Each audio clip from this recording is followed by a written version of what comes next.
entonces veamos el cuarto grupo de los protozoarios, que es el último, porque luego a partir de esto nos vamos a los parásitos grandes, a los nemateninos, ¿ya? Bueno, el cuarto grupo son llamados esporozoarios, o los conocemos como coccidios, o como un género apicomplexa. En algún libro lo van a encontrar así, ¿no? Apicomplexa. ¿Por qué los llamamos esporozoarios? Recuerden que los otros protozoarios se diferenciaban por el movimiento, ¿verdad? Porque tengan flagelos, porque tengan cilios. Estos esporozoarios, a ver, los isópodos se movían por su citoplasma. por la prolongación citoplasmática que se llamaba pseudópodos. Bien. Los flagelados se movían por Flagelos. Los ciliados. Los cilios. ¿Y los esporozoarios? No se mueve. No se mueven, exacto, no tienen aparato locomotor, entonces no se diferencian por el movimiento. Es el único grupo de parásitos que no se mueven, ¿ya? No se mueven. ¿Por qué se llaman esporozoarios? Porque presentan una forma de multiplicación diferente a las otras que habíamos visto, que tienen fases sexuadas y fases no sexuadas. O sea, puede reproducirse de manera sexuada, como que puede reproducirse de manera no sexual. Cuando se multiplica de forma no sexuada, se multiplica por fisión múltiple, o sea, no es fisión binaria, no forma uno en dos, sino que una sola célula madre puede generar hasta miles de células hijas. Entonces, esa multiplicación se llama fisión múltiple. ¿Quiénes se multiplican así? Por ejemplo, las esporas, los hongos. Por eso se les da el denominativo de esporozoarios, por la forma de multiplicar, ¿ya? Por ejemplo, el parásito que ven a este lado en este cuadro, Plasmodium, es otro esporozoario igualito a este que vamos a ver. La única diferencia es que estos viven en tejido y estos de acá son intestinales. Si se fijan, la última célula de los glóbulos rojos es quizoide, ¿verdad? Esa célula madre solita forma miles de células hijas. Entonces, esa forma de multiplicación es una forma de multiplicación por fisión múltiple. Y los elementos, las células hijas son llamadas o conocidas como esporas. Por eso viene el denominativo de esporozoarios, ¿ya? Ahora, se los llama coccidios a todos los esporozoarios que tienen como hábitat el intestino o el tracto intestinal. Entonces, son esporozoarios, pero habitantes del tracto gastrointestinal, ¿ya? Por eso los conocemos como coccidios. Y se denomina género apicomplexa porque uno de sus estadios, este que voy a mostrarles ahora, que también lo tienen en el libro, este estadio que parece una forma alargadita, en el atlas lo tienen antes. En la página 21, ¿no? En la 21 están estos elementos. Estos elementos son uno de los estadios de los esporozoarios y los coccidios, que son los elementos invasivos. Se pueden denominar merozoitos o también esporozoitos, es decir, uno es el esporozoito y otro el merozoito, pero ambos son invasivos, ¿ya? Vamos a considerar que este sea un merozoito, ¿ya? Una forma invasiva. ¿Qué tiene este elemento para ser invasivo? Primero, que el parásito es siempre un parásito intracelular obligado, es decir, para multiplicarse debe invadir al interior de la célula del hospedero. Solo así puede reproducirse. Entonces es un parásito intracelular obligado entre las características generales. Para convertirse en un parásito intracelular, el elemento invasivo, que es este que se llama merozoito, tiene una estructura en la parte superior, en la región apical. De la mitad del núcleo para arriba es la región apical. ¿Qué tiene esa región apical? Arriba tiene un anillo polar. Este anillo polar está en la parte más alta de la célula, que en algunos se ven y en otros no, arriba. Entonces, incrementen un anillo si no lo ven por ahí, ¿ya? La parte más alta termina en una especie de punta bastante delgada y ahí tiene un anillo polar. Esa extremidad anterior termina en una especie de conoide, es decir, termina en una forma de cono, en una extremidad delgada. El conoide es la terminación de la célula, esa zona delgada. ¿Ven otra célula ya? Que se llama sarcocistis. El conoide es más pronunciado porque es una terminación prácticamente en punta, ¿verdad? Aquel el de allá. Este elemento de acá que tiene forma como de una bananita, ¿verdad? La terminación de arriba es un cono perfecto, entonces ese es el conoide, la forma en la que termina la célula. Luego, hacia abajo vemos prolongaciones en forma de gotitas que vienen de color negro, son las róctrias. Estas róctrias son elementos que contienen enzimas líticas en el interior y alrededor de las róctrias encontramos pequeñas granulaciones que están en forma de puntitos alrededor de las róctrias. En sus imágenes están viendo ahí como pequeñas granulaciones, ¿no? Alrededor de estos puntitos, todos ellos se llaman micronemas. Micronemas. Todos emergen hacia afuera a través de un orificio que es el microporo, que aquí se ve claramente. Microporo, micronemas, las granulaciones, róctrias, las prolongaciones en color negro, conoide la terminación y la última porción se llama anillo polar.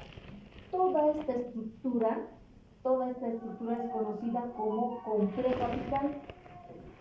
Todo parásito de la familia esporozoarios que tiene en su estadio invasivo un complejo apical, todos pertenecen al género apicomplexa. De ahí viene el nombre de tener un complejo apical. ¿Para qué le sirve ese complejo apical? Para invadir a la célula y apoderarse de una célula. Entonces es una estructura bastante invasiva, ¿no? Bastante peligrosa. Todos los esporozoarios tienen la misma estructura, ¿ya? Ese complejo apical, que los hace clásicos. Entonces, desde que vean un esporozoario, es una apicomplexa, por el complejo apical que tiene, ¿ya? Bien, algunas otras características de los esporozoarios. Habíamos dicho primero que son parásitos intracelulares obligados. Segundo, que tienen dos formas de reproducción, una reproducción sexuada y una reproducción no sexuada o asexuada. Otra característica, son parásitos que tienen en su ciclo biológico muchos estadios evolutivos. No son como una yardia, trofozoite y quiste. Estos pueden tener hasta 10 estadios evolutivos, ¿ya? 10 estadios evolutivos. Y uno de ellos es el merozoito, uno de ellos, nada más.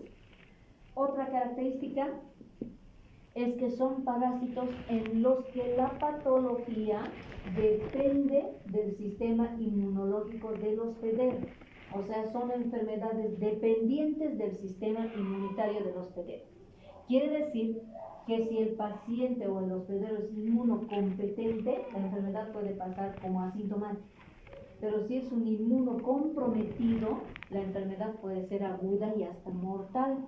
Es dependiente del sistema inmunológico. Otra característica que tienen es la forma de multiplicación, es bastante rápida, muy rápida, ¿no? Muy rápida. Y finalmente, que son parásitos que se los conoce como enfermedades autolimitadas. ¿Por qué se las llama autolimitadas? En el ciclo nos vamos a dar cuenta que pueden pasar con o sin tratamiento. O sea que no necesariamente el paciente está obligado a recibir tratamiento etiológico, ¿ya? Puede pasar incluso de forma inadvertida. Esas son características de todos los esporozoarios, así son todos, entonces eso ya no vamos a repetir, ¿ya? Ya no vamos a repetir. Qué terrible cuando está en crisis, ¿no?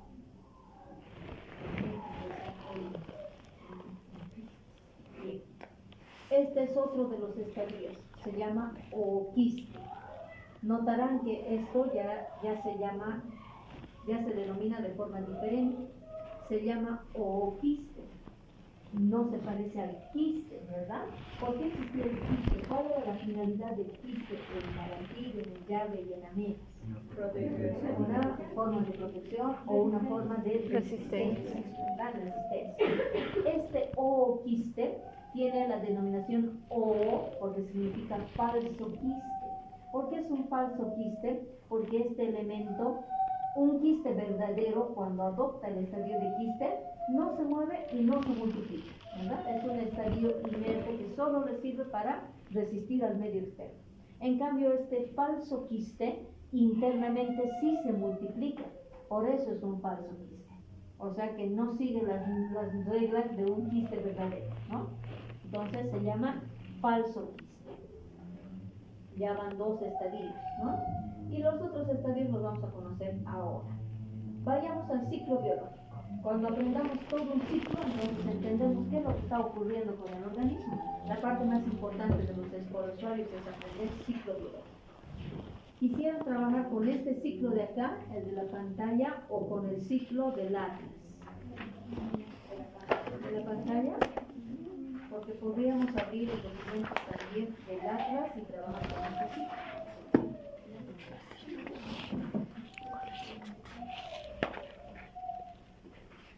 ¿O les parece que abramos el archivo de tu mismo atlas y que trabajen en función a ese modelo? Sí. ¿Mejor? Sí. Mejor, ¿verdad? Así no se entiende. Página 21, ¿no? Aquí está. ¿Esta es la imagen? Sí. Ok. ¿Qué parásitos tenemos en esta familia? Entre todos los esporozoarios tenemos a 4 parásitos importantes. 3 de ellos que son los más prevalentes. Cistoisospora o isospora, Cryptosporidium y Sarcocistis. Aunque aquí también están la Ciclospora y Blastocystis, pero vamos a describir particularmente a estos 3 primeros, ¿ya? Cistoisospora. Empezamos con Isospora belli, porque es el parásito que tiene el ciclo más completo y es uno de los parásitos que desarrolla el ciclo más largo entre los esporozoarios. Y ahí está el modelo. Este es el modelo que tenemos, ¿no? Ahí se ve, ¿no? Bien. ¿Qué tipo de ciclo parece ser este? ¿Monogénico? ¿Heterozómico? Monogénico. No parece tener otro hospedero, ¿verdad? El hospedero habitual entonces es un humano. El parásito entonces se desarrolla entre el único hospedero que tiene y el medio externo. Entonces tiene una fase todavía de desarrollo en el medio externo. Esta, la de arriba, va a desarrollarse en el hombre, que es el hospedero habitual. Y la otra parte del ciclo, una pequeña parte del ciclo, se desarrolla en el medio externo.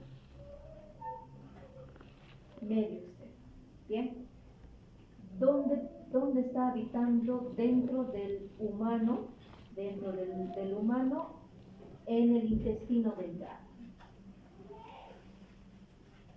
Intestino delgado.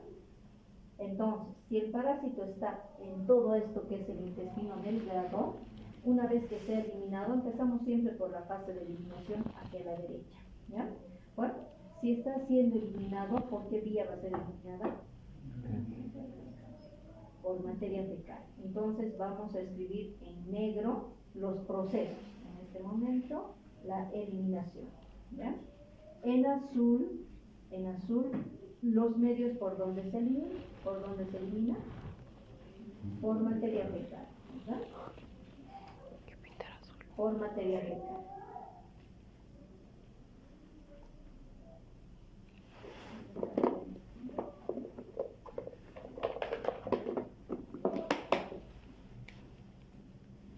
Creo que les va a tocar venir con un kinder, ¿no? Colorcitos. Estoy cambiando para no cambiar de color. Los medios por donde transita en azul. Y los estadios por los que va pasando y cambiando, los vamos a hacer en verde, ¿ya? ¿Qué es lo que se puede eliminar hacia el medio externo? Precisamente ese elemento que les había mencionado aquí, que se llama ooquiste. Este ooquiste, en cuanto se elimina, es un estadio inmaduro. Entonces vamos a llamarle ooquiste inmaduro al elemento que se elimina por materia fecal. ¿Cómo es este ooquiste? Tiene una membrana quística, que es esta pared que es delgada y algo transparente, tiene una forma ovalada, y en el interior tiene un contenido que estoy pintando en amarillo. Este contenido es un blastro, ¿ya? Por ahora le llamemos blastro, una célula que es una una célula producto de una fecundación. Entonces es un blasto. El ooquiste inmaduro tiene esa morfología: ovalado, membrana quística delgada y un blasto en su interior. Ese es el ooquiste inmaduro, eliminado por materia fecal hacia el medio externo. Ahora, este ooquiste debe madurar en el medio externo. ¿En qué medios lo vamos a encontrar afuera en el medio externo? ¿En qué medios lo puedo encontrar? Viajando y transportándose por dónde. Solito no va a estar, ¿verdad? Va a refugiarse en algunos medios contaminantes. ¿Podrás alimentos? Sí. ¿Otro? Agua. Agua. ¿Otra forma de transporte? ¿Podrá estar en las manos? Sí. Sí. ¿Puede transportarse por vectores mecánicos? Sí. También. Entonces, esos son medios contaminantes, los transportadores, los medios por donde el parásito va a permanecer. ¿Qué van a hacer en estos medios contaminantes? El ooquiste va a madurar. ¿Cómo va a madurar? En la primera fase de maduración, aquí está la membrana, el blasto va a dividirse en dos células. Entonces va a ser un ooquiste con dos blastos. El mismo ooquiste, pero con dos blastos en su interior. Primera fase de maduración. Luego, el mismo ooquiste, a este lado, va a contener los dos blastos que hace ratito mencionábamos. Aquí está un blasto y aquí está el otro. Pero en su interior va a formar células hijas.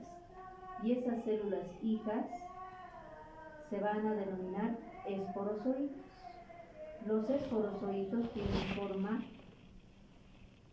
como del elemento invasivo, como de un merozoide. O sea, tienen forma de pequeñas bananitas o forma de bote invertido. Estos elementos se llaman esporozoitos. Aquí tenemos a uno libre. El que estoy pintando en la. Bien, entonces este es el elemento final después de la maduración del ooquiste. Este elemento, vamos a ponerle el nombre, aquí se llama todavía ooquiste inmaduro, pero este ooquiste ya contiene blastos. Ooquiste con dos blastos. Cuando ha terminado su fase de maduración, aquí ya se puede denominar ooquiste maduro. En otros libros lo van a encontrar como esporoquiste. Es exactamente el mismo estadio. Esporoquiste. ¿Cómo reconocemos al esporoquiste? Porque tiene membrana quística, tiene dos blastos y en cada blasto tiene 4 esporozoitos. Entonces, ¿cuántas células hijas tiene entre todo? 8. 4 en un blasto y 4 en el otro blasto. ¿Ya? Bien, hasta aquí se llama ooquiste maduro. Solo cuando ha formado al ooquiste maduro en el medio externo, el parásito se convierte en infectante. Mientras tenga ooquistes inmaduros, aún no es infectante. Es más, si uno ingiere un ooquiste inmaduro, puede ser que no desarrolle la patología. Entonces, el elemento patógeno, el elemento peligroso, es el ooquiste maduro, el que ya contiene esporozoides. ¿Cuánto tiempo pasa en la maduración de todo este proceso? Pasan por lo menos entre los 3, 5 a 7 días. Entonces demora bastante. Toda esta fase de maduración, que voy a escribirla en rojo, esta fase de maduración se llama fase esporogónica del ciclo biológico.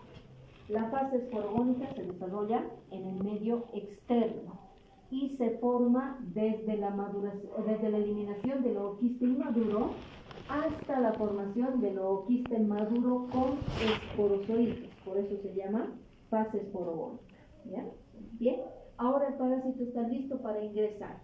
¿Por qué vía va a ingresar?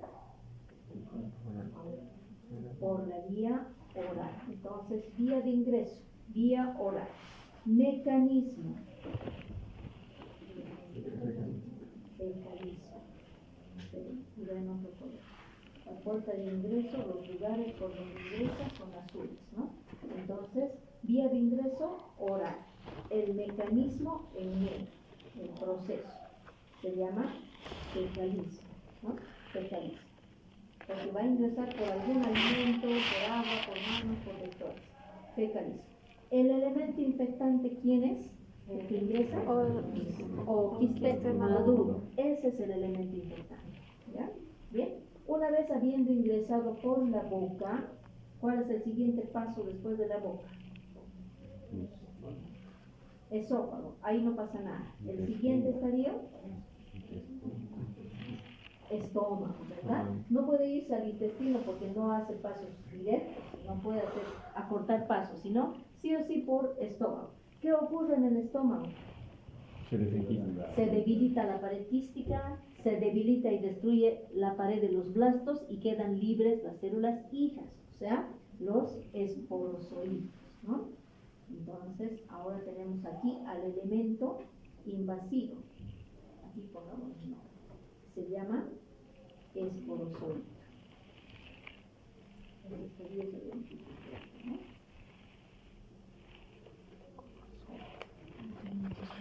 Esporozoito.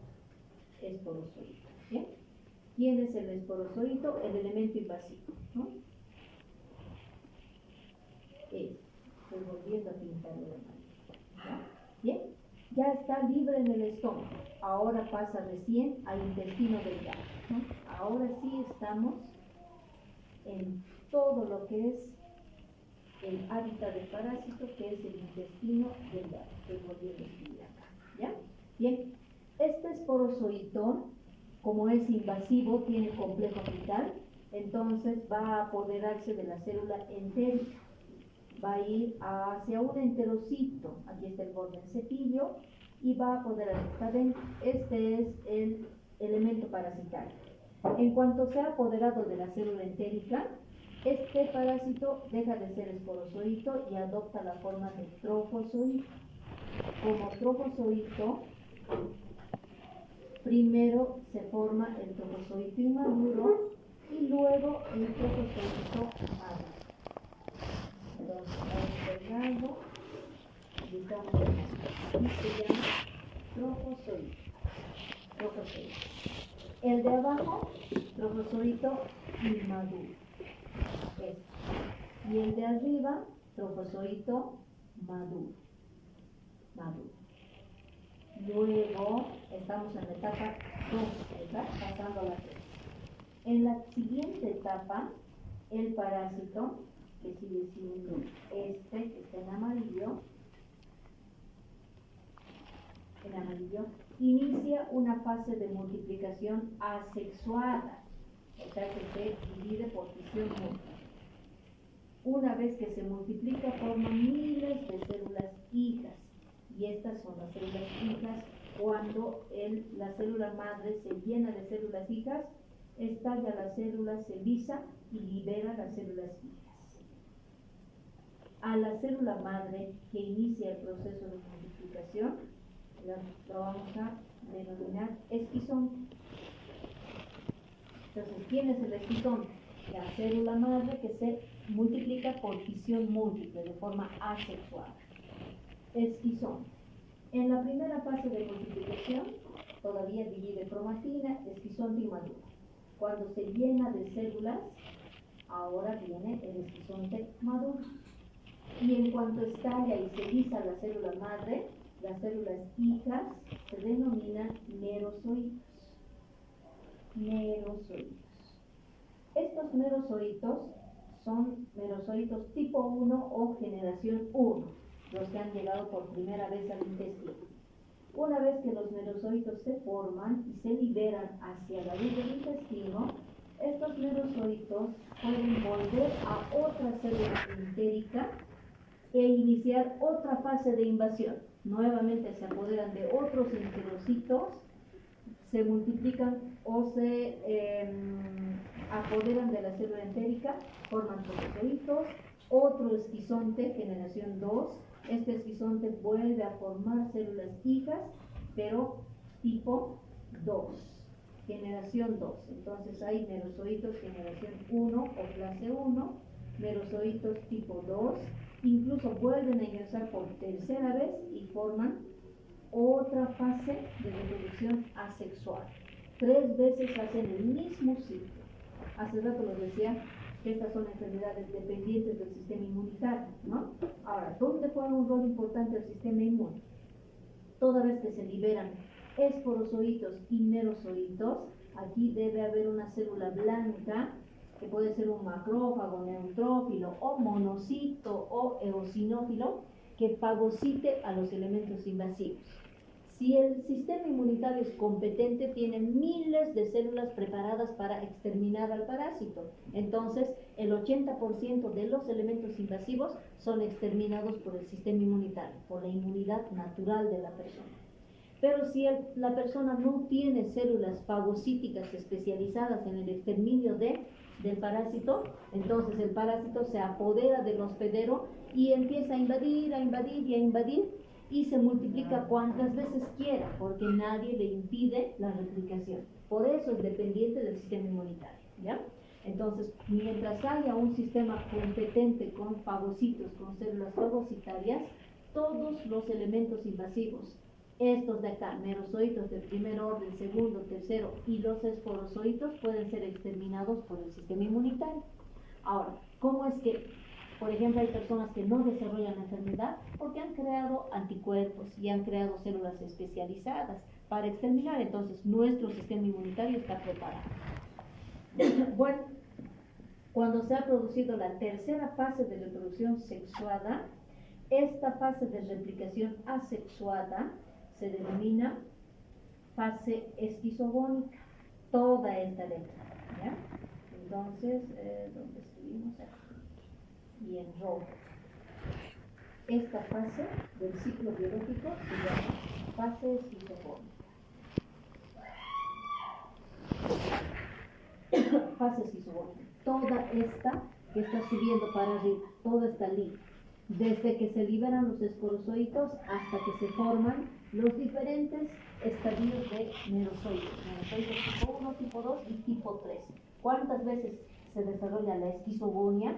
3 veces, ¿no? Entonces da vuelta otra vez y otra y otra. Fíjense todo entre los ciclos, ¿no? Bueno, ustedes tener un sedante, ¿no? Para dormir a la casa. Okay. Ahora, estos merozoitos clase 3, los de tercera generación, ya son más grandes que los anteriores. Cuando llegan a su tercera fase de multiplicación, ya no pueden volver a invadir. Primero porque son grandes y segundo porque ya son células muy maduras, ¿no? O sea, ya no pueden volver a reproducirse. Entonces se convierten en células sexuadas. De manera general se llaman gametos, pero hay una célula macho que se va a llamar microgametocito y una célula hembra que va a denominarse macrogametocito. 2 gametos sexuales, uno masculino y otro femenino. El microgametocito madura a microgameto. ¿Cómo madura? Primero divide su cromatina internamente, luego forma pequeños flagelos de cromatina y luego los lleva a su superficie, o sea, se exflagela. Quiere decir que transporta su cromatina a la periferia. Entonces tiene pequeños filamentos alrededor como si fuesen espermatozoides. Así madura la célula masculina. Se denominaba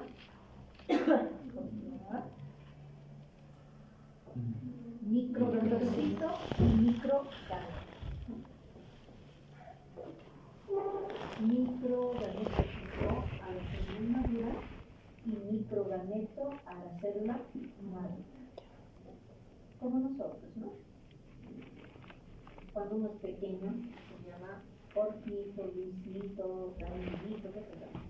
Y cuando ya es grande, Jorge, Luis, aceite, ¿no? O sea, y así no. Lo mismo en la célula. Microgametocito, célula inmadura.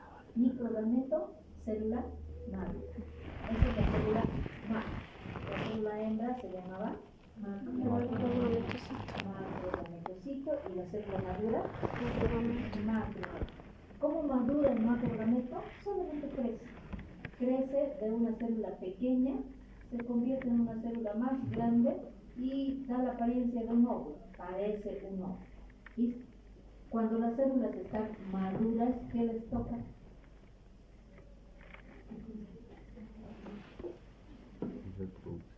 ¿Qué hace toda una célula madura? Se casa, microgameto con macrogameto, ¿verdad?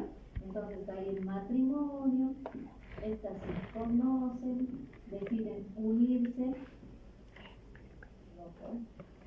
deciden fusionarse un microgameto con un macrogameto y esta fusión va a dar producto o va a dar lugar a una célula hija, producto de la fecundación de un microgameto con un macrogameto. Y aquí está la célula hija. Esta de aquí es la célula hija después de la fecundación de la célula macho con la célula hembra. Esta célula hija se llama huevo o cigoto. Cigoto. No se estresen que cigoto con Z o cigoto con C, porque dependiendo del libro se denomina de la misma manera. Veo que cigoto es la célula hija de la fecundación macho. Es específico. Por eso tiene los dos colores, ¿no? Bien. Este cigoto no es invasivo. El cigoto no produce patología. Lo único que le queda hacer al cigoto cuando ya se ha formado es abandonar la casa e irse para afuera. O sea, no tiene ninguna otra funcionalidad, no invade, no produce patología, no se multiplica, no hace nada, no puede hacer nada. Entonces ese cigoto tiene que armarse de valor, salir afuera del enterocito, todavía estaba dentro, ¿verdad? Vivía dentro. Entonces este pequeño huevo cigoto sale afuera. Para no ser destruido en el medio externo, debe protegerse de una membrana quística. Entonces se protege de una membrana que lo cubra y lo mantenga permanentemente resistente y se ha convertido en un ooquiste para luego ser eliminado por la materia fecal. Entonces cuando sale para afuera del enterocito, hasta cigoto vive dentro de un enterocito. Pero en cuanto sale para afuera, se protege de una membrana y se ha convertido en un ooquiste. Y otra vez empieza el ciclo.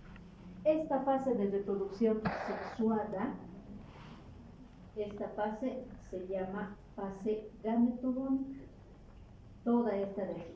La de descenso, desde la etapa 5, 6, 7 hasta la eliminación del ooquiste. Entonces, toda esta se va a llamar fase gametogónica. Y ahí concluye el ciclo gametogónico.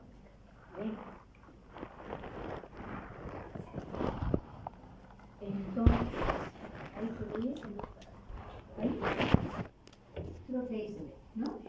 Ya. Entonces, en síntesis, este ciclo biológico es el ciclo más largo que hemos visto hasta ahora, ¿verdad? Así son todos los ciclos biológicos. Los porozoarios son parásitos de ciclo biológico complejo, con muchos estadios evolutivos. ¿Ya? ¿Cuántas fases tiene el ciclo biológico? Tres. La fase, ¿dónde se desarrolla? En el medio ambiente. Luego está la fase esquizogónica, donde el parásito se reproduce de forma Asexual. Luego tenemos a la fase gametogónica, donde el parásito se reproduce de manera sexual. ¿Ya? Bien, este parásito tiene un elemento de eliminación. ¿Cuál es? El cigoto. Huevo cigoto. Un elemento de diagnóstico que es el ooquiste inmaduro, el inmaduro. Tiene un elemento patógeno que se llama ooquiste maduro. Este parásito ingresa por vía oral. El mecanismo se llama fecalismo. El hábitat del parásito es intestino delgado. Tiene dos formas de reproducción, ya dijimos, ¿no? ¿Dónde produce la patología entonces? El intestino delgado. ¿Cuáles son los elementos patógenos, los elementos que pueden provocar enfermedad? Esporozoides. Primero, los invasivos. ¿Quiénes son los invasivos? Esporozoides. Esporozoitos y merozoitos, de primer orden, segundo y tercer orden. Y luego también son elementos patógenos los que están dentro de los enterocitos. ¿Quiénes son? Trofozoitos, esquizontes y gametocitos. Todos, ¿vean? Tienen muchos elementos patógenos. Primero los invasivos, esporozoitos y merozoitos. Y luego los que ya viven dentro de las células entéricas. Están los trofozoitos, los esquizontes y los gametocitos. De todos estos estadios, ¿cuáles son los elementos de multiplicación activa? ¿Cómo se llama la forma de multiplicación activa? La supermadre, la que produce muchas células. Fisión múltiple. Esquizontes, eso. ¿Cuáles son las formas de diferenciación sexuada del parásito? ¿Cómo se llaman las formas sexuadas? Microgametocitos. Gametos. De manera general se llaman gametos, pero sabemos que maduran de microgametocito a macro y el de otro de micro a microgameto y del macrogametocito a macrogameto, ¿verdad? Entonces, esas son las formas sexuales, ¿ya? Bien, contaremos los estadios. ¿Cuántos estadios forma este parásito? Llevemos en cuenta. Empezamos por el ooquiste, ¿no? Empezaremos por el ooquiste. Ooquiste inmaduro, estadio 1. Ooquiste con blastos, con 2 blastos, estadio 2, la fase intermedia de maduración. Ooquiste maduro, estadio 3. Las células hijas, esporozoitos, estadio 4. Trofozoito inmaduro, estadio 5. Trofozoito maduro, estadio 6. Esquizonte inmaduro, 7. Esquizonte maduro, 8. Las células hijas, merozoitos, 9. De primer orden, segundo y tercer orden, ¿no? Algo así, el cable que se apaga, ¿no? Ok. Luego vienen los microgametocitos y macrogametocitos. Estadio 10. Microgameto y macrogameto, las células maduras. Estadio 8. Luego el cigoto, que es la célula fecundada. Estadio 2. Y otra vez ooquiste inmaduro, ¿verdad? ¿Cuántos estadios tiene? 12 estadios evolutivos. No les dije que tenía muchos estadios, ¿verdad? Muchos estadios, ¿ya? Bien, ese es el ciclo biológico entonces de un esporozoario. Este mismo ciclo, este mismo malaria, citosporidios, citospora, todos son exactamente iguales. Entonces, el que aprende el ciclo biológico de un esporozoario aprende toda la patología. La única diferencia es el hábitat. Viven de la misma manera, bajo la misma forma de reproducción, solo que no tienen.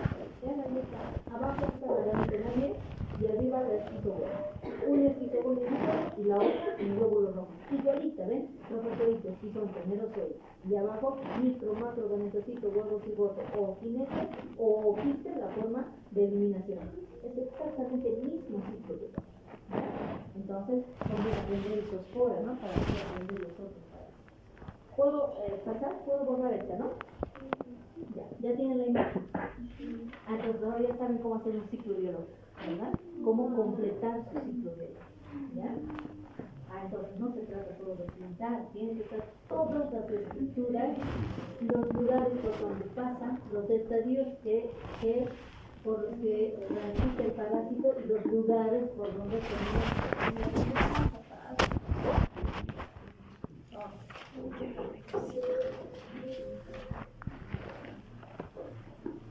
Ahora, volvamos a la presentación.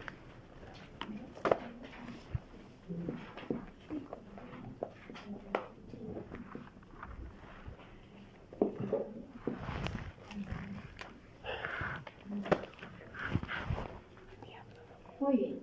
Una vez que se ha producido el ciclo biológico y el parásito ha concluido su fase de desarrollo, el mecanismo de transmisión va a ser un típico fecalismo, o sea, consumir alimentos contaminados con agua, consumir alimentos contaminados con materia fecal transportada por vectores, por manos, qué sé yo. Contaminación fecal, ¿verdad? La patología se va a desarrollar dependiendo del sistema inmunitario. En inmunocompetentes puede ser que no se desarrolle la enfermedad, como que sí en inmunocomprometidos. O sea, un aspecto importante para que exista enfermedad es el estado inmunológico del hospedero. Pero también tiene que ver la carga parasitaria y la patogenicidad del parásito, o sea, la capacidad de producir daño o la virulencia. Les digo carga parasitaria, porque si se fijan acá, que llegue un solo parásito se va a replicar, pero va a demorar mucho más tiempo. En cambio, a mayor cantidad de parásitos, mucho más dominio de todo el intestino. Ven, aquí están los enterocitos en un corte histológico y aquí están las células invadidas, los trofozoitos. Ven aquí adentro, ¿verdad? Ahí está.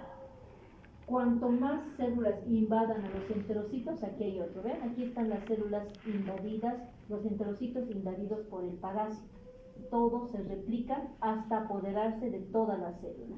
Entonces ahí viene la patología.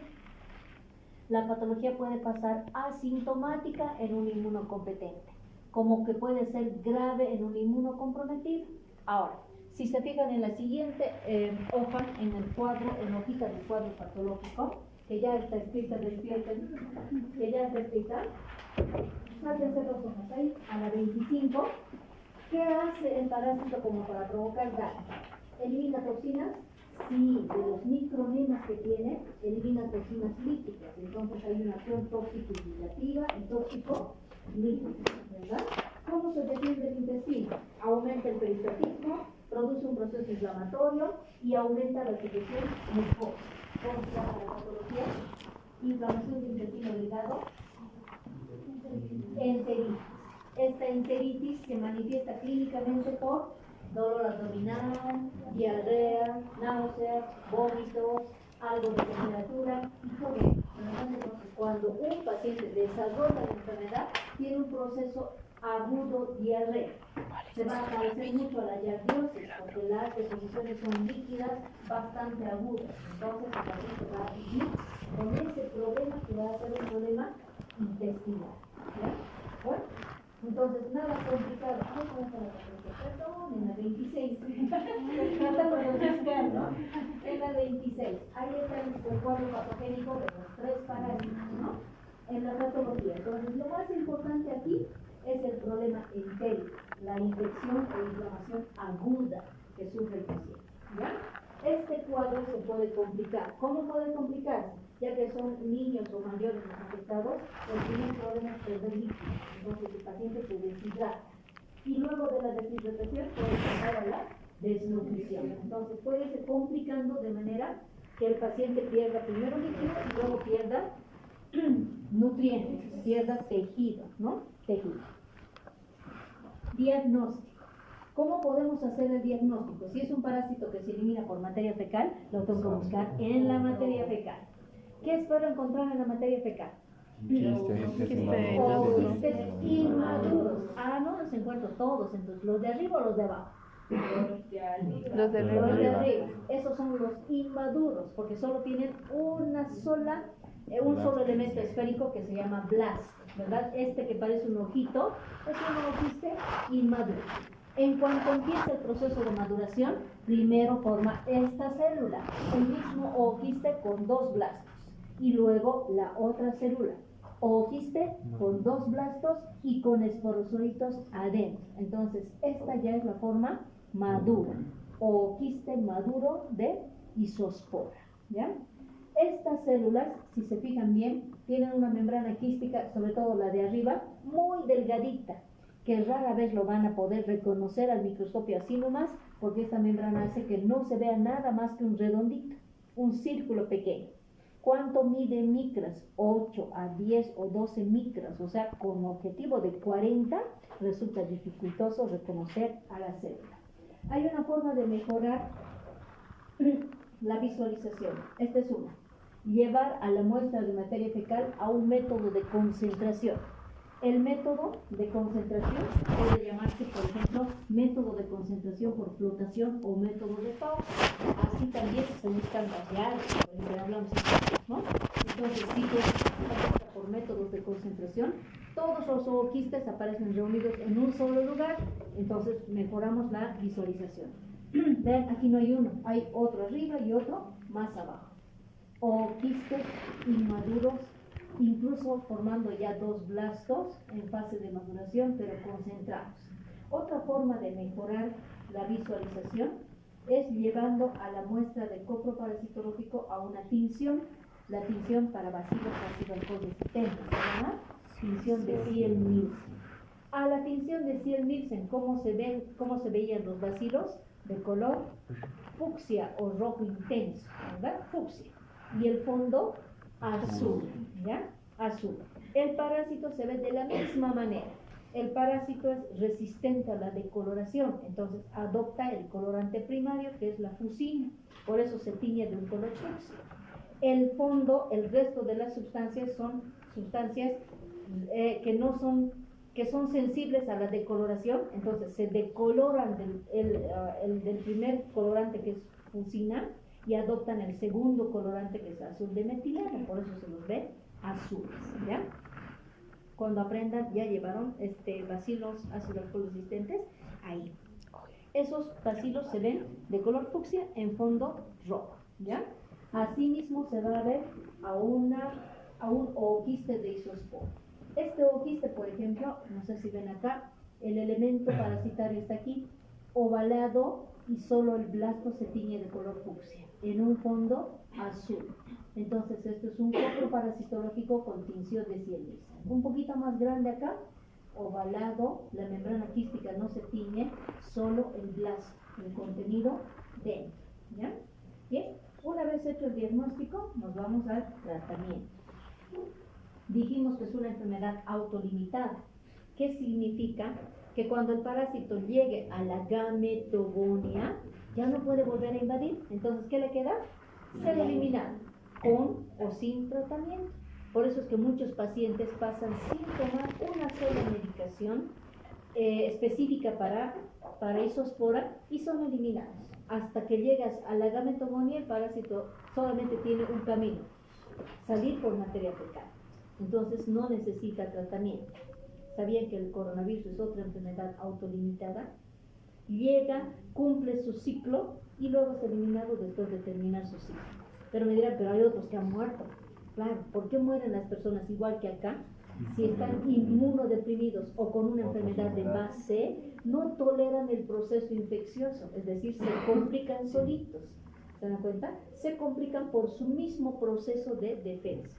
Entonces la persona muere por el proceso inflamatorio agudo, por ejemplo en coronavirus, que es la neumonía, la bronquitis y los factores de coagulación alterados, ¿no? Se activan factores de coagulación. Entonces es la causa de la muerte. Si no hubiese un factor que debilite al paciente, el paciente con o sin tratamiento pasa la enfermedad y puede desarrollar síntomas o no, pero tarde o temprano sana. Sana.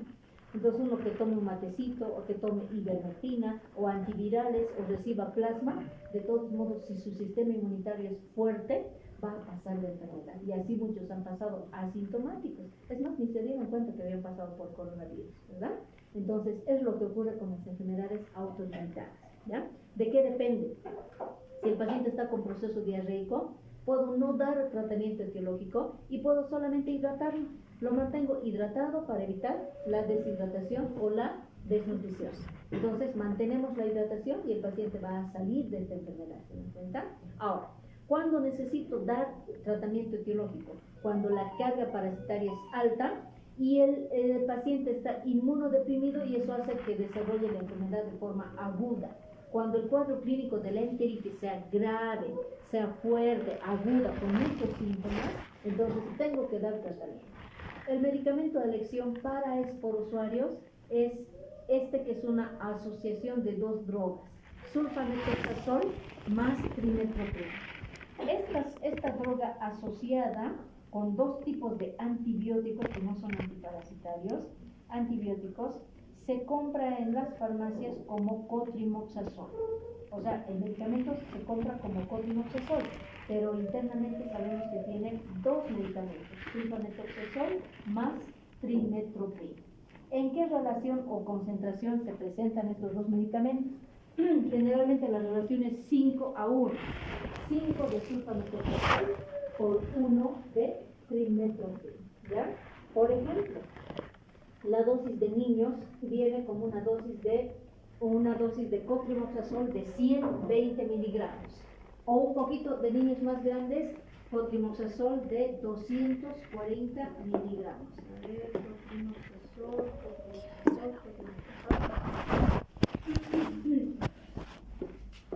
¿Cuántos, no?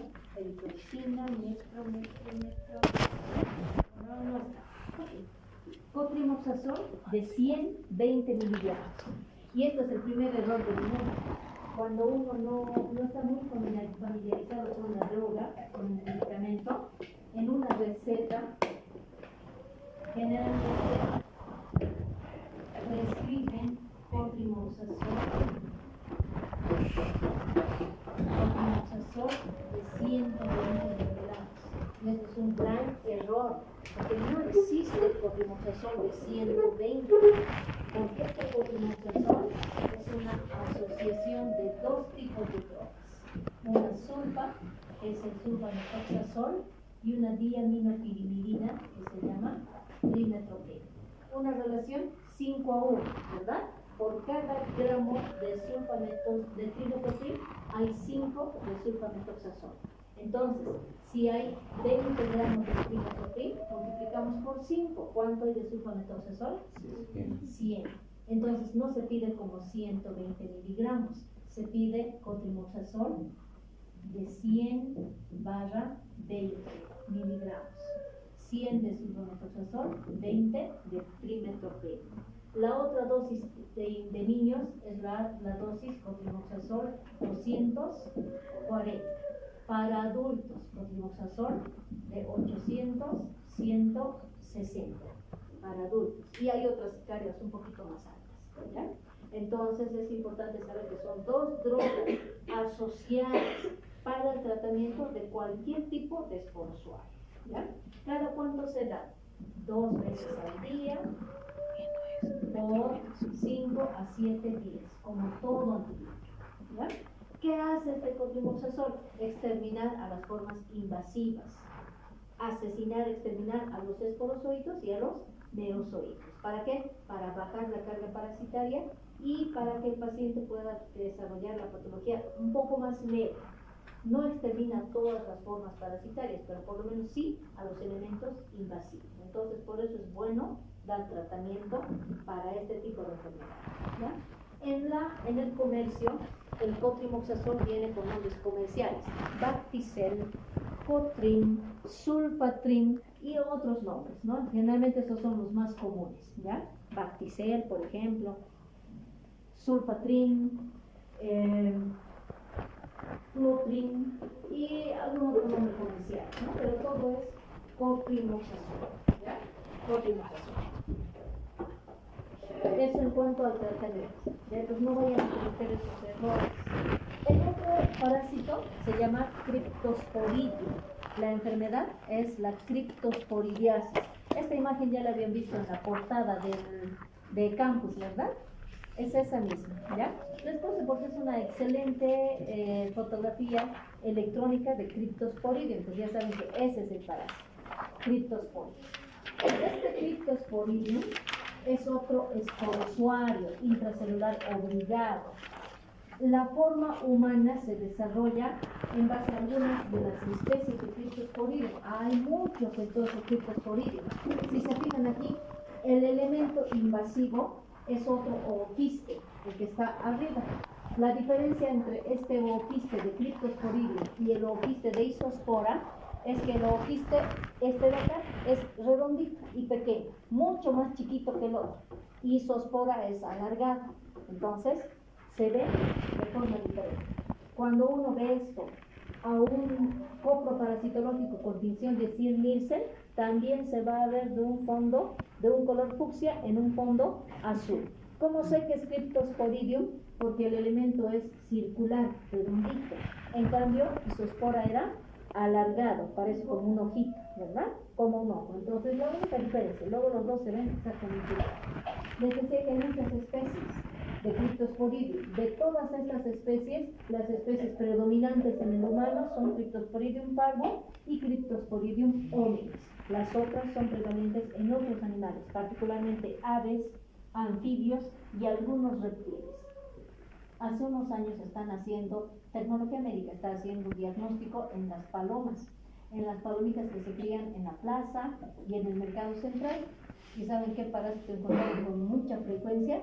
Coccidios, y dentro de los coccidios, Cryptosporidium. Qué peligroso, qué importante para nosotros el problema de estas palomitas que viven en los techos de todo el mercado y toda la plaza, ¿no? Y si viven en los techos de los mercados, precisamente ahí están los comedores donde expenden las comidas y los alimentos para las personas. Entonces, si estas palomas defecan y ensucian y contaminan los mesones y las mesas y todos los ventanales de los sitios donde la gente come, la gente podría estar ingiriendo el parásito y no se ha dado cuenta. Entonces, peligrosísimo. No les digo que vayan a que exterminen, pero por lo menos que haya un servicio, un departamento que haga desinfección de los lugares, o por lo menos tratamiento para las aves. No significa que las matemos, pero habría que tomar atención para hacer tratamiento, ¿no? Bien, entonces resulta un peligro. Los estadios son los mismos. ¿Recuerdan al ooquiste? La forma de eliminación. Al trofozoito, la forma que está dentro de la célula.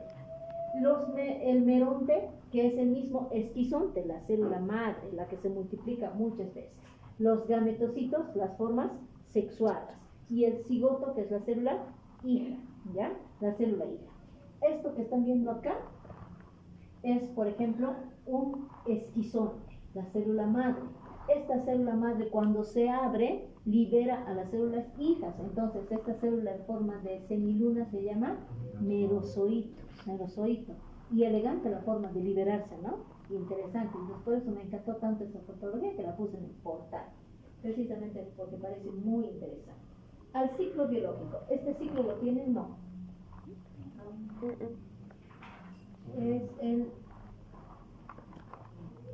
No es este, ¿no? No. A la vez.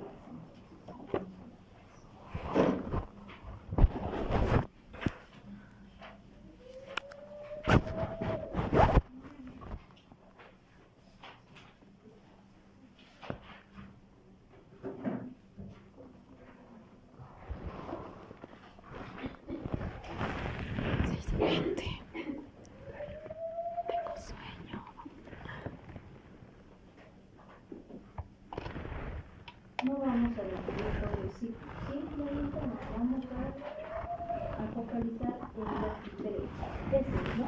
No, está bien.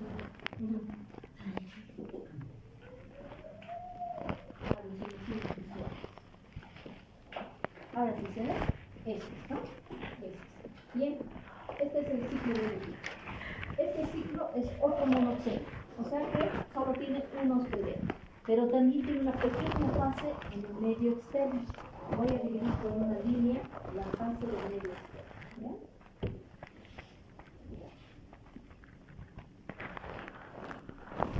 Esta es la fase que se desarrolla en el medio externo. ¿En la línea roja? ¿Ya? Ahora, ¿cómo me cae las manos? Este elemento de acá, en la fase, esta está con fases por abecedario, ¿no? La fase L y la fase K son los elementos de eliminación, los que se eliminan para afuera. ¿Cómo se llama entonces? Ooquiste. Este ooquiste de aquí, en la fase L, este ooquiste, aquí está la pared quística, y adentro están los esporozoides. ¿Qué les llama la atención en este ooquiste? ¿Creen que sale inmaduro o que ya sale con esporozoitos desde que es eliminado? Ya salió. Exacto. O sea que necesita madurar en el medio externo. No necesita. Entonces, este ooquiste, desde que es eliminado por materia fecal, ya es un ooquiste esporulado, no necesita madurar. en el medio externo es liberado el ooquiste y ya contiene esporozoides. Primera diferencia. Segunda, ¿cuántos blastos tiene? 4. Tendrá blastos, la célula que luego se va a dividir en esporozoides. Un solo blasto. En cambio, su espora tenía 2 blastos, ¿verdad? Y ese único blasto que tiene, entonces forma 4 esporozoides. No tiene más. Solamente forma 4 esporozoides. O sea que la fase del medio externo no existe, ¿verdad? No hay fase esporogónica. No existe la fase esporogónica. En isospora había la fase esporogónica, que es la maduración del ooquiste. En cambio acá no hay fase esporogónica, ¿ya? Ahora, estos dos ooquistes son un poquito diferentes, porque si los vemos muy bien, un poquito más detenidamente, el ooquiste de la fase L, si se fijan, tiene una pared delgada, pero el ooquiste de la fase K tiene una pared quística gruesa. Y así Cryptosporidium forma 2 tipos de ooquistes. Ooquistes de pared delgada y ooquistes de pared gruesa. Ahí dice, ¿verdad? Thin wall oocyst. Entonces, ese ooquiste es un ooquiste de pared delgada. ¿Qué ocurre con este ooquiste? Cuando el ooquiste es eliminado del enterocito, sale del enterocito, este ooquiste de pared gruesa, este de acá, el de la fase K, va a ir a contaminar en el medio externo todos los medios que contamina. Puede estar presente en alimentos, puede estar en agua, puede estar en manos o en vectores. O sea que puede transmitirse hacia otro hospedero por fecalismo. Entre alimentos y agua, este parásito sobrevive mucho más tiempo en agua. O sea, el medio contaminante más seguro para la Cryptosporidiasis es el agua. Tan resistente es la pared gruesa del ooquiste esporulado que incluso resiste la cloración del agua. O sea que el agua clorada tampoco es una garantía para no adquirir Cryptosporidium. Se puede hervir el agua, aún así los ooquistes de pared gruesa subsisten a la temperatura. ¿Ya? Entonces, la cloración no es una garantía. ¿Ya? Incluso en agua clorada el ooquiste está vivo. ¿Bien? Esto es una forma de infección por fecalismo, particularmente por agua infectada con ooquistes, a partir de la materia fecal. Otra forma de infección, ya que este ooquiste no madura, sino que ya sale maduro, no necesita permanecer tanto tiempo en el medio externo. ¿Significa que la misma persona puede autoinfectarse? Sí, por el mecanismo ano-mano-boca. Entonces, no solamente se adquiere Cryptosporidiasis por fecalismo, sino también por una autoinfección externa, que se llama mecanismo ano-mano-boca. ¿Cuándo ocurre esto? Cuando el parásito no madura en el medio externo, sino que ya sale maduro, ¿ya?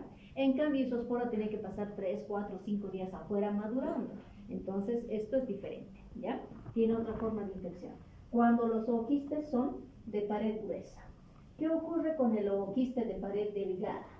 Cuando se produce un ooquiste de pared delgada y este ooquiste está llegando al intestino grueso y al borde anal, lo que va a ocurrir con este ooquiste es que empiece apenas vaya avanzando al intestino grueso, la pared se debilite y se desintegre llegando al borde anal. Entonces llega así al borde anal, con muy poco de pared quística. Llega al borde anal y en lugar de salir afuera, los esporozoitos que ya salen afuera, que ya salen fuera del ooquiste, no llegan al medio externo, sino que como ya son elementos invasivos, vuelven al intestino grueso, van al intestino delgado e invaden a los enterocitos y continúan su ciclo. Esa forma de infección se llama retroinfección o autoinfección endógena, donde el parásito no toca el medio externo. Entonces, hay otra forma de adquirir la infección. Aparte de la autoinfección exógena, también existe la retroinfección. ¿Cuándo se produce esto? Cuando los ooquistes que se forman son ooquistes de pared, los de pared delgada. Entonces, eso va a ocurrir La autoinfección endógena, cuando el parásito forme o quistes de pared biliar. ¿Ya? Bien, entonces, ¿cuántas formas de transmisión de la enfermedad hay? Tres. Una se llama Fecalismo, la otra retroinfección se llama endógena. autoinfección exógena o mecanismo amonoboca, y la otra autoinfección endógena o retroinfección. ¿Y el elemento infectante quién es? El oquiste. Que no necesitamos llamarle ni inmaduro ni maduro porque no madura, ya sale esporulado, ¿verdad? Oquiste, oquiste. O pueden llamarle oquiste esporulado, ¿ya? Para recordar que ya tiene esporozoides. ¿Bien? Entonces la vía de ingreso es la vía oral. Los mecanismos, los que ya habíamos indicado. El elemento infectante, el oquiste, ¿ya? Bien, esporulado. Ahora, este va a llegar, si entra por vía exógena, va a llegar a la boca, al estómago, y en el estómago se debilita la pared quística y se liberan los esporozoides. Si llega por vía endógena, los esporozoitos ya están libres, ¿verdad?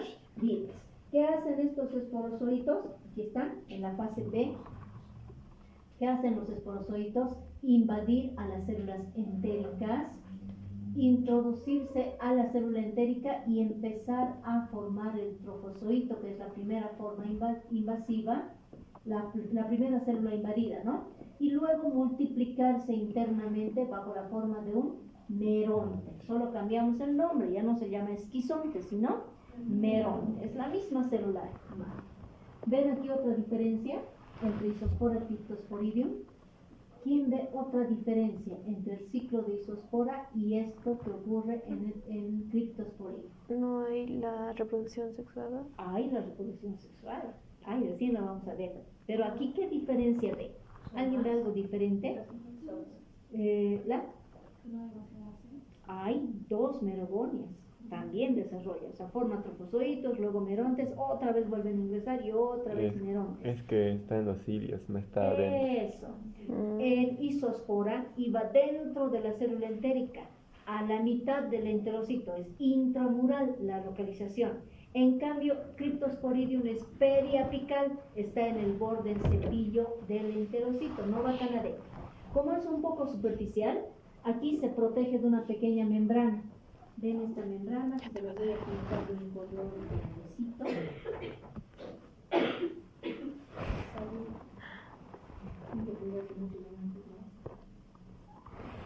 Complicado, ¿no?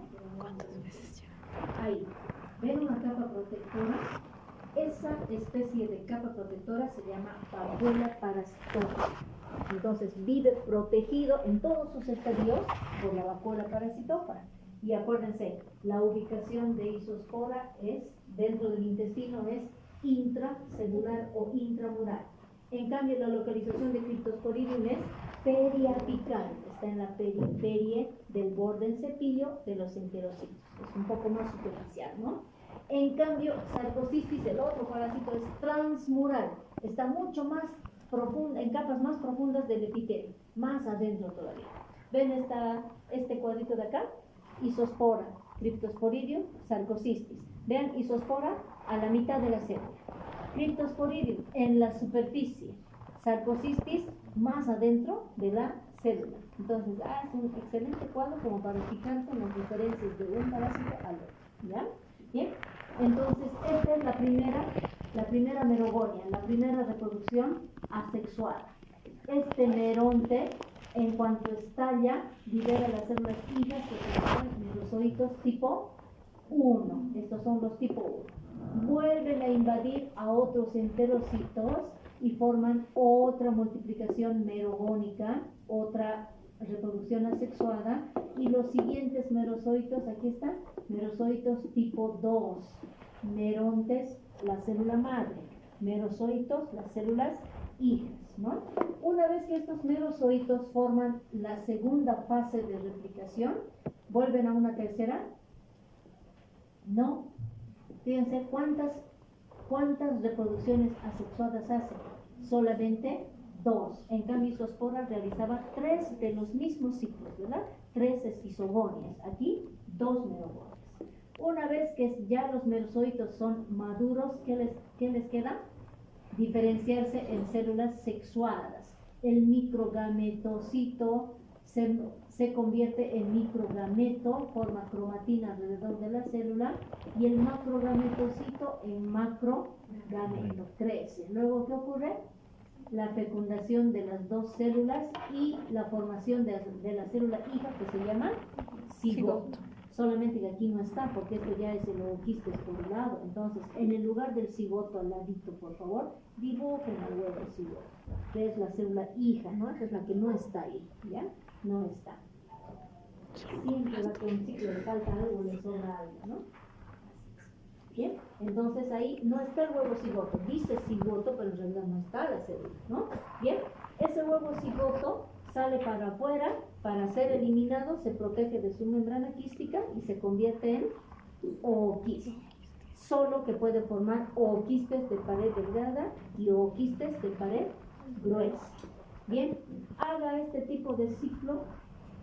Concluido el tipo de ciclo, vean que no tiene tantas diferencias más que las que hemos mencionado.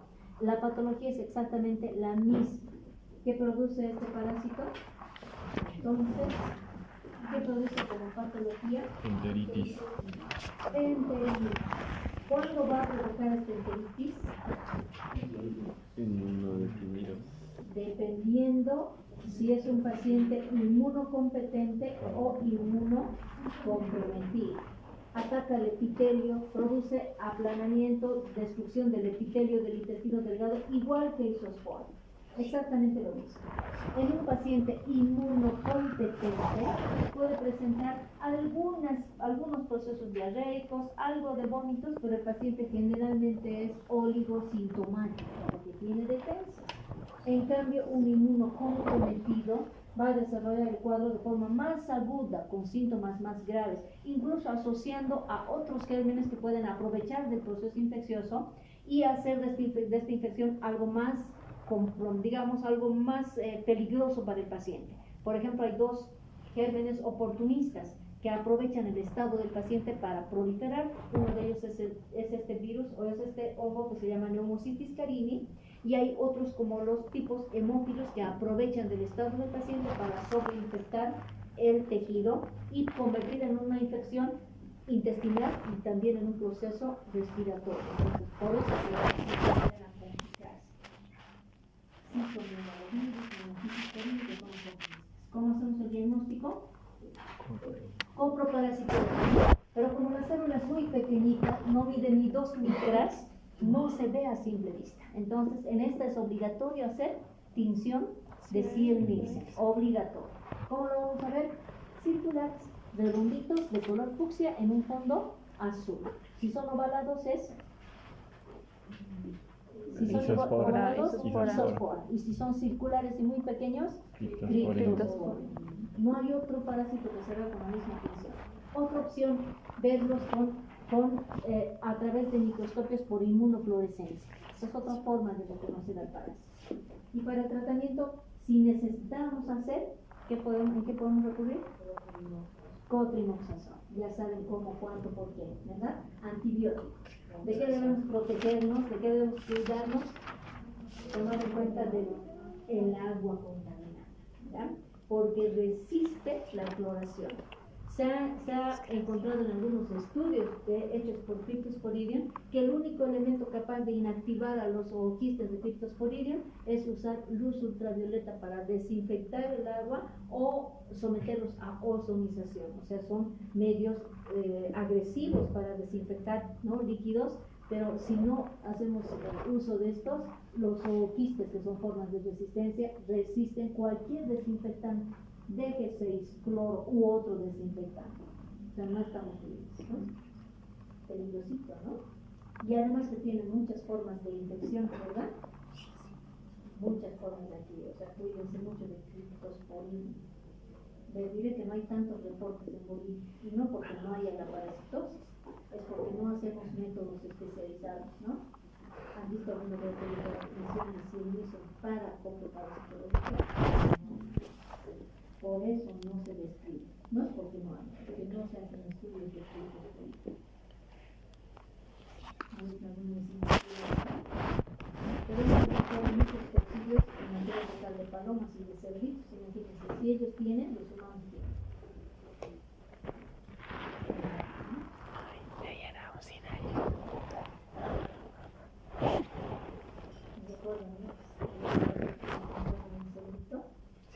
Tienes cocillos, ¿no? ¿Alguien reportó cocillos?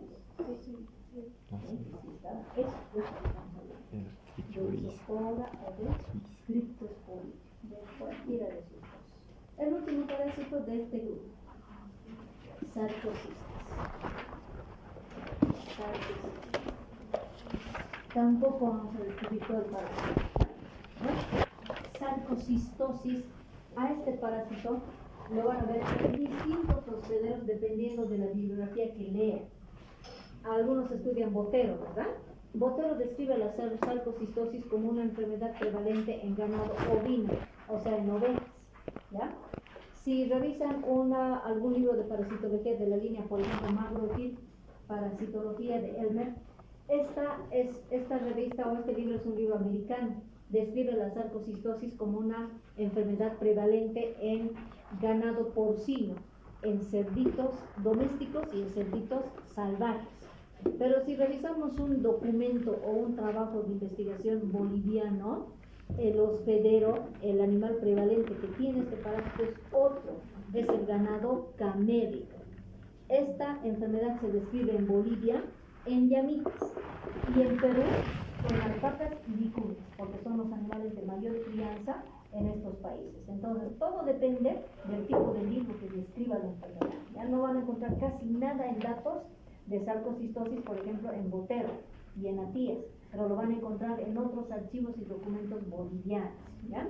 Bien, nos conviene registrar lo que vemos en nuestro medio, ¿verdad? El parásito se llama sarcocistis.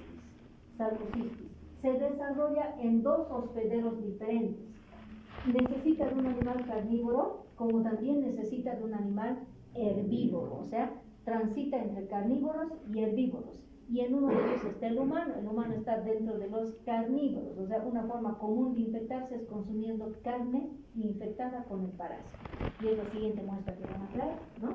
Bien, entonces, la sarcocistosis en Bolivia es una enfermedad diferente a la que describen los otros animales. La especie humana se le conoce como Sarcocistis hominis, la que afecta a los humanos. Y la que está presente y se ha encontrado en los animales camélidos, en llamitas y alpacas, se llama Sarcocistis eochinae, que es una forma parasitaria igual a Sarcocistis hominis, pero un poco más grande en tamaño, ¿ya? Bien, para nosotros, ¿dónde radica la importancia? Que en Bolivia la mitad de la población consume carne de este tipo, carne de llama, y no porque sea muy peligrosa, sino más bien en cuanto a valor nutricional, es la carne de mayor valor nutricional, es la más cara. Un kilo de carne una libra de carne de llama, que son 2 kilos, ¿no? Puede llegar a costar 80 bolivianos. En cambio, un kilo de carne de vaca o de cerdo cuesta de 60 para abajo, ¿verdad? Entonces es mucho más económica el otro tipo de alimento. Es la carne que se denomina magra por excelencia, porque tiene baja cantidad de ácidos grasos y colesterol, y es carne de exportación. La mayor parte de los alimentos producidos con carne de llama se exportan hacia el exterior y se compran en gran cantidad, o sea que es un alimento bueno. Lo único que debemos asegurarnos es que no tenga tanto parásito. ¿Ven con este parásito en esta fotografía? ¿Ven una cosita que parece un granito de arroz? Ese es el parásito, y es uno de los más grandes que hemos llegado a encontrar. Ahí está el parásito, ¿ya? Los estadios son igualitos a Isospora y a Cryptosporidium. ¿Recuerdan a lo quiste? Sí. El elemento de eliminación. Los elementos en el intestino, esporozoitos, esquizontes. Hay otros esquizontes que están en otros medios, en sangre y en tejido. ¿Recuerdan a los gametocitos? Eso. Y a la célula hija, al cigoto. O sea, son igualitos, ¿no? Exactamente iguales. En el ciclo evolutivo, ¿tienen este ciclo en el libro? ¿O es este? Sí. ¿Ya? Ok. Voy a enviarles el ciclo ya hecho. Ahora solamente les explico cómo se produce el ciclo, y antes de que escriban y se estresen intentando copiar los nombres, yo les envío un ciclo ya hecho. ¿De acuerdo? Ok. Tenemos un trato entonces. Bien. El ciclo se desarrolla en 2 hospederos. Entonces el ciclo se llama Y dieterocénico. Arriba están los animales carnívoros. En ellos el parásito desarrolla su ciclo sexual. Entonces estos carnívoros son hospederos. ¿Hospederos? ¿Qué tipo de hospederos? Si en ellos el parásito se reproduce de forma sexuada, los carnívoros son hospederos definitivos. Y ahí está el hombre. Y todos los otros carnívoros, perros, gatos, zorros, cualquier animal carnívoro. ¿Qué importa? ¿No? Carnívoros. Estrella, ok. Abajo está el otro hospedero, los otros hospederos que son todos los animales herbívoros, incluyendo al ganado camélido, o sea, todos los que comen pasto, ganado vacuno, ovino, porcino, camélido, caprino, todos los animales que comen pasto, ¿ya? En ellos el parásito se desarrolla de forma no sexuada, de forma asexuada. Entonces, ¿qué tipo de hospederos son? Intermediarios. Hospederos, ¿quién me dice intermediarios? Intermediarios, ¿ya? Todos los herbívoros son hospederos intermediarios y los carnívoros son hospederos definitivos, ¿ya? Bien, ¿quién va a infectar a quién primero? Habitualmente los carnívoros tienen al parásito en el intestino delgado. Si tienen al parásito en el intestino delgado, aquí está la fase de eliminación a la izquierda, ¿ya? Creo que aquí yo sufrí de dislexia porque pensé que había ido al otro lado, a la derecha. Ok, a la izquierda, ¿ya? Bien. ¿Qué se va a eliminar a través de la materia fecal? El parásito al ooquiste. ¿Por qué se elimina por materia fecal? Porque el parásito está en el intestino delgado. Si se fijan este ooquiste, igual que Cryptosporidium, ya sale maduro y esporulado, porque ya tiene esporozoidios, exactamente igual que Cryptosporidium, ¿verdad? Es una célula con un blasto con 4 esporozoides. Bien, estos ooquistes van a contaminar en el medio externo, medios contaminantes. ¿Cuáles son los probables medios contaminantes? Agua y pasto. Agua y pasto. Ahí se mantiene el ooquiste. Van a ingresar a los hospederos intermediarios, a los herbívoros, ya sea por el agua o el pasto contaminado con ooquistes. Entonces aquí el mecanismo se llama fecalismo. El parásito ingresa por la vía oral del animalito. Una vez adentro, en el estómago de los animales se destruye la pared quística y quedan libres las células hijas que se llaman esporozoitos. Los esporozoitos llegan al intestino delgado del animal, invaden adentro de la célula, ya sabemos que son transmurales, o sea que va más allá del epitelio, y ahí se forma primero el trofozoito, que es este, y luego la célula que se multiplica, esquizonte. Este esquizonte se llama esquizonte intestinal, porque está en el intestino. Como se ha reproducido en capas muy profundas, más allá del epitelio intestinal, está invadiendo la capa serosa, la mucosa, y llega incluso a la red vascular, porque es transmural, ¿ya? En cuanto el esquizonte se destruye, libera sus células hijas. Aquí están, ¿qué se llaman? Merozoitos intestinales, los tipo 1, ¿verdad? De primer orden. Estos merozoitos no se liberan a la luz del intestino, sino son liberados a la vía sanguínea. Esto ya es un vaso sanguíneo. Lo de acá ya es un vaso sanguíneo. Estos merozoitos van a viajar por la circulación sanguínea, pero para poderse transportar tienen que invadir a otra célula, porque son intracelulares obligados, ¿no? No hay enterocitos, entonces van a pillar a otra célula blanco que es un monocito. Ahí no hay macrófagos, ¿verdad? Monocito.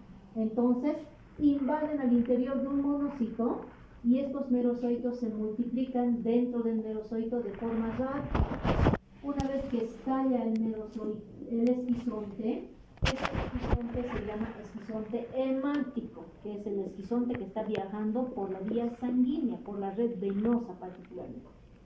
Se destruye el esquizonte hemático y los merozoitos hemáticos viajan por circulación y llegan al tejido muscular.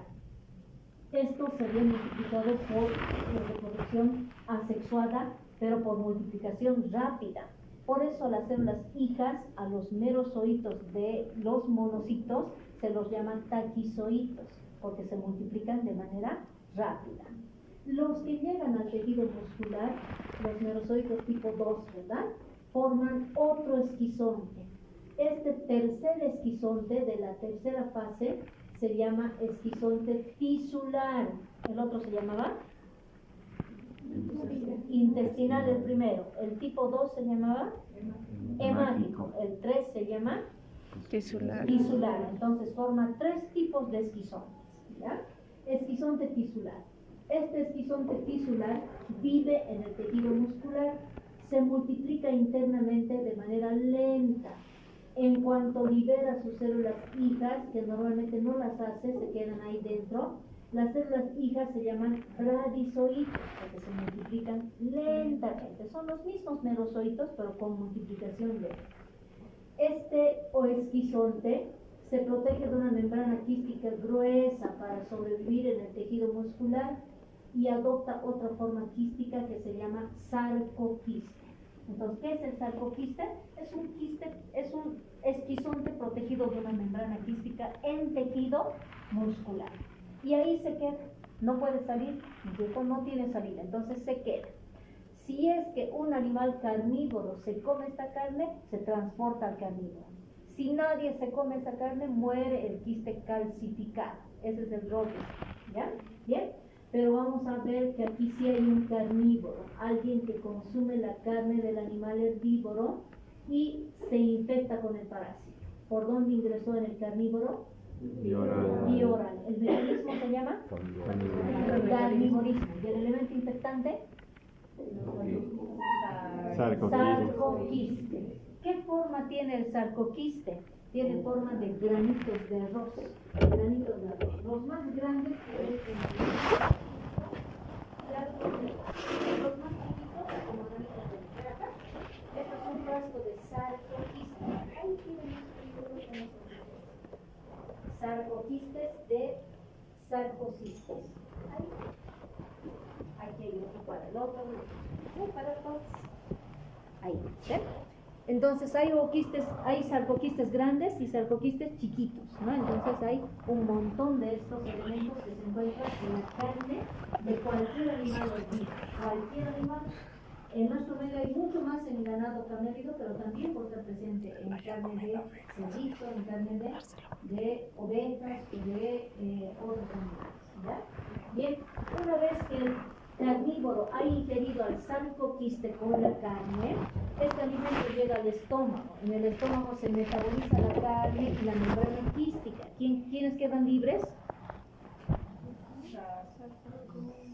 ¿Quiénes quedan libres? Las células hijas. Se llaman, ¿cómo les puedo llamar a estos de acá? Merozoitos tipo 3, merozoitos tisulares o bradizoitos. Cualquiera de estos, ¿ya? Son merozoitos, o los llamamos bradizoitos, Botero los llama bradizoitos, ¿no? Bien, son merozoitos clase 3. Estos tienen poca capacidad invasiva, apenas invaden a un enterocito, pero una vez adentro no tienen capacidad de multiplicación, porque son merozoitos de tercera generación, merozoitos de tercera, con poca capacidad, ¿ya? ¿Qué les toca? Madurar como células sexuales. Entonces se convierten en microgametocito y en macrogametocito. El microgametocito madura a microgameto y el macrogametocito a macrogameto. Luego, ¿qué viene? La fusión de las dos células y la formación de la célula hija que se llama cigoto. Y el cigoto sale afuera, es destinado a ser eliminado protegiéndose de una membrana quística y está convertido en ooquiste y afuera otra vez, ¿no? Y afuera. Entonces, sí o sí necesita de un carnívoro y un herbívoro. Toda vez que hay animalitos en crianza, hay perros. Entonces, el carnívoro oficial para transmitir la enfermedad generalmente es el perro. Y el otro animal común es el ganado camélido en nuestro medio. Y el otro hospedero accidental es el humano, por carnívoro también, ¿verdad? Por carnívoro. vendrían, pero ¿qué patología va a provocar en la persona que ha consumido carne infectada con sarcoquistes? El parásito transita solo en el intestino. ¿Qué puede desarrollar? Enteritis con diarrea, náuseas, vómitos y un proceso agudo. Pero hay mucha gente que vive en La Paz, en Oruro, y que ha comido toda su vida carne y nunca ha tenido un problema intestinal. ¿Por qué? Porque ya ha aprendido a crear anticuerpos y células exterminadoras de los elementos invasivos, que ya no son tantos, ¿no? Bueno, un solo quiste, uno de los granitos que ustedes vieron allá, puede tener 10.000 células hijas. O sea que no son tan pocos, tampoco son bastantes, ¿verdad? Se van a fijar cuando preparemos la muestra, ¿verdad? Entonces, sí es posible la infección. Los que viven toda su vida consumiendo carne de llama no desarrollan enfermedad. ¿Quién desarrollará la enfermedad? Alguien que viene de otro lado, otro departamento, otro país, ¿verdad? Un turista que alguna vez está visitando Bolivia, se le ocurre comer la carne y él termina en el hospital, ¿verdad? Porque no tiene un sistema inmune competente como para exterminar a la cabeza, ¿verdad? Entonces, él es el que va a sufrir cualquier enfermedad. Me encanta este ciclo porque es un ciclo hecho por un investigador en La Paz, en la UNSA, y donde se ha descrito el ciclo como tal, pero en el animal, en el que nosotros también es en Bolivia, ¿no? El ciclo del animal herbívoro para la leche, ¿no? El medio externo, la eliminación de ooquistes arriba, y aquí está el ciclo del animal carnívoro, especialmente entre perritos y humanos, y el transporte a través de la carne, ¿no? Del consumo de carne a través de los carnívoros. Ahora, para la patología particularmente es una enteritis, que puede ser poco sintomática o asintomática. Pero hay otra patología, si se están fijando acá, una miositis. Cuando una persona adquiere la forma muscular, cuando una persona consume carne, el parásito termina en el intestino y no va más allá. Pero puede pasar que un humano accidentalmente consuma agua contaminada con ooquistes. ¿Y qué ciclo está haciendo? ¿El del carnívoro o el del herbívoro? El ciclo del intermediario. Si hace el ciclo del intermediario, el parásito va a llegar al tejido muscular del humano y él va a sufrir un proceso inflamatorio en el músculo por la formación de sarcoquistes. Entonces, este humano puede desarrollar otra forma de sarcocistosis, que es la forma muscular, donde va a sufrir dolor muscular, fiebre, broncoespasmos, prurito y otros síntomas asociados a la localización muscular del parásito. Para poder hacer un diagnóstico y un tratamiento, depende de cómo haya adquirido. Si el paciente ha adquirido la enfermedad por consumo de carne, entonces seguro que está en el intestino. Hago un copro y busco ooquistes, ¿se dan cuenta? Busco ooquistes. Lo mismo puedo hacer en perritos, porque son otros carnívoros que pueden tener ooquistes. Si el paciente ha adquirido la enfermedad por fecalismo accidental, por consumir agua, por no comer pasto, ¿verdad? Por consumir agua, entonces tengo que probablemente buscar a los quistes en tejido muscular. Una biopsia, dice el libro, pero yo veo improbable la biopsia. ¿Por qué? El quiste es pequeñito y no sé dónde está. Tendría que hacer un corte aquí, otro corte acá, otro acá y otro acá, y buscando los quistes, imagínense, como lo que ustedes van a hacer en la carne de llama, ¿ya? Pero no podemos hacer eso en un humano. ¿Cuál es la otra opción? Hacer diagnóstico indirecto por serología. Buscar anticuerpos contra sarcocistis. Entonces está más sencillo, ¿verdad? Mucho mejor. En animales hacemos examen macroscópico, es buscar en la carne los quistes. En humanos, difícil el examen macro o la biopsia, mejor nos vamos a la serología. Entre los estudios serológicos se puede hacer ELISA, inmunofluorescencia o inmunodiagnóstico, que es este procesamiento de este lado. Arriba es el examen macroscópico y a la derecha los neurocitos que salen de los quistes que están adentro. Si necesitáramos hacer tratamiento, ¿cuál sería la opción? Si necesitáramos hacer tratamiento, ¿cuál sería la opción? Cotrimorfosol. Cotrimorfosol. Y si no, ¿puede pasar igual la enfermedad? Sí, es autolimitado. Otro autolimitado. ¿Se dan cuenta? Entonces, ya estamos listos para traer la muestra la siguiente semana. Carne de llama con conquistes de sarcocistis. Ahora, ustedes me dirán, ¿por qué la región del cuello le dije, ¿no es cierto? Sí, doctor. Por trayecto anatómico. A ver, aquí estábamos en el ciclo, ¿se acuerdan? Cuando los zoquistes pasan a la vía sanguínea, no van directamente al músculo, siguen todo el trayecto anatómico del circuito sanguíneo. A ver cómo está su anatomía, sus recuerdos de anatomía. Estos parásitos primero avanzan por la vía venosa. ¿Qué venas recogen la sangre del intestino? ¿Cómo se llaman esas venas?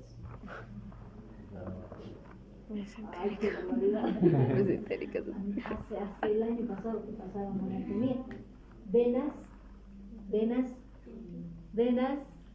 Las que recogen sangre del intestino delgado, grueso. Mesentérica superior. Mesentéricas, ya.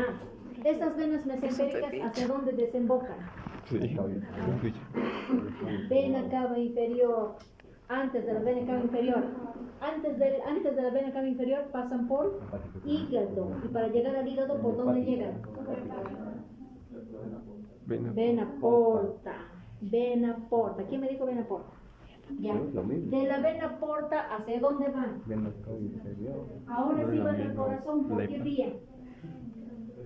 Ahora sí vena cava inferior. Ahora sí vena cava inferior, ¿no? O sea, la hepática y llegan al corazón del lado derecho. ¿Hacia dónde van del corazón del lado derecho?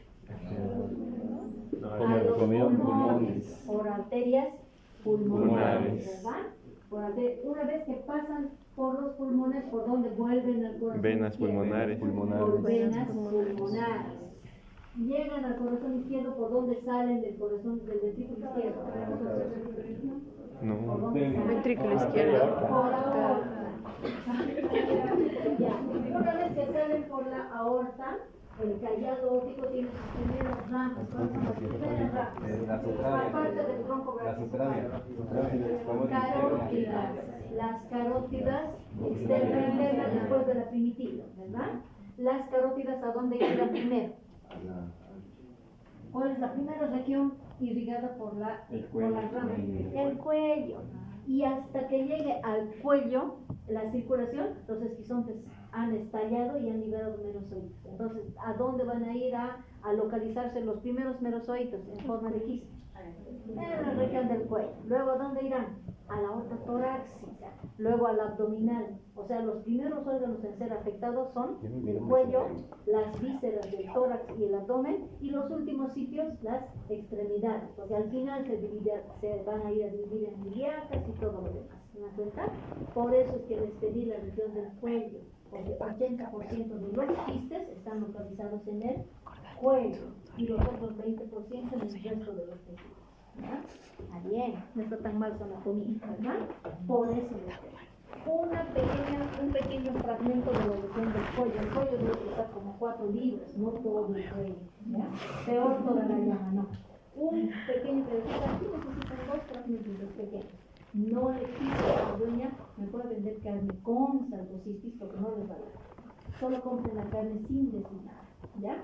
Pídanla, hagan traer la carne, estamos a lunes, con que pidan la carne el domingo o sábado, se puede mantener, mientras no la congelen, no congelen la carne, ¿ya? En la heladera debajo, no en la nevera, ¿ya? Y traen en un tapercito, en un lavador de plástico, lo que ustedes quieran, y aquí sacan sus quistes, ¿ya? Si traen la carne, consideren que va a tener parásitos raros, el animal que no tenga el parásito, ¿ya? Bueno, 2 piezas para todo el grupo, no una porque son bastantes, entonces 2 piecitos, un pedacito y otro, o traen un fragmento y dividimos aquí en 2, ¿ya? ¿Listo? La siguiente clase entonces trabajamos con la muestra número 3. Sarcocistis. Fluidos, ¿quiénes tienen fluidos?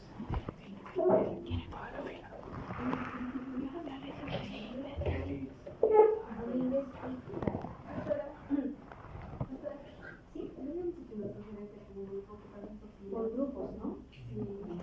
Ok. Única y Cárdenas, entonces están en el grupo primero de esta línea, ¿no? Sí. ¿Hay más? ¿Alguien más que tiene fluidos? Sí, sí, sí. 1, 2, 3, 4. A ver, apellidos de esta fila.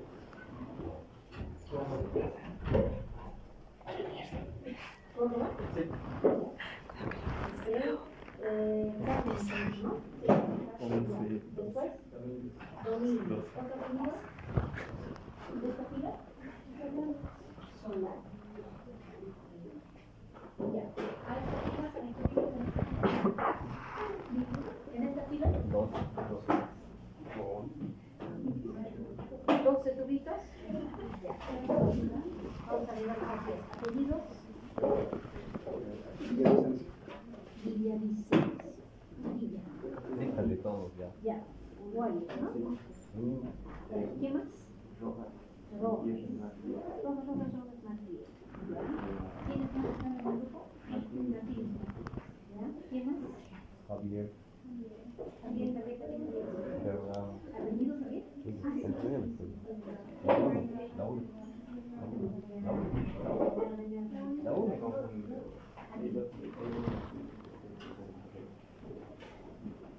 Martínez Leslie. También está en el grupo. ¿Dónde está Leslie? Ella es ¿Y Camila?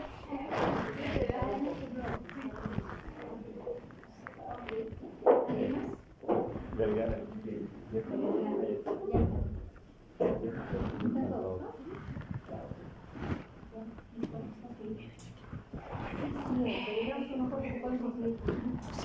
muriendo.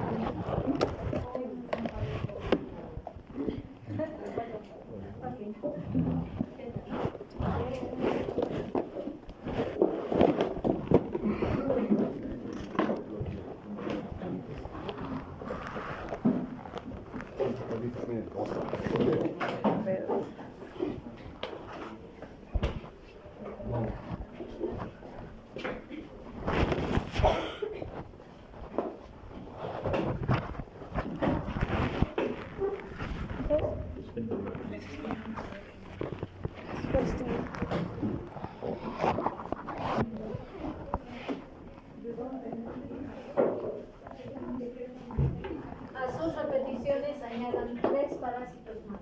A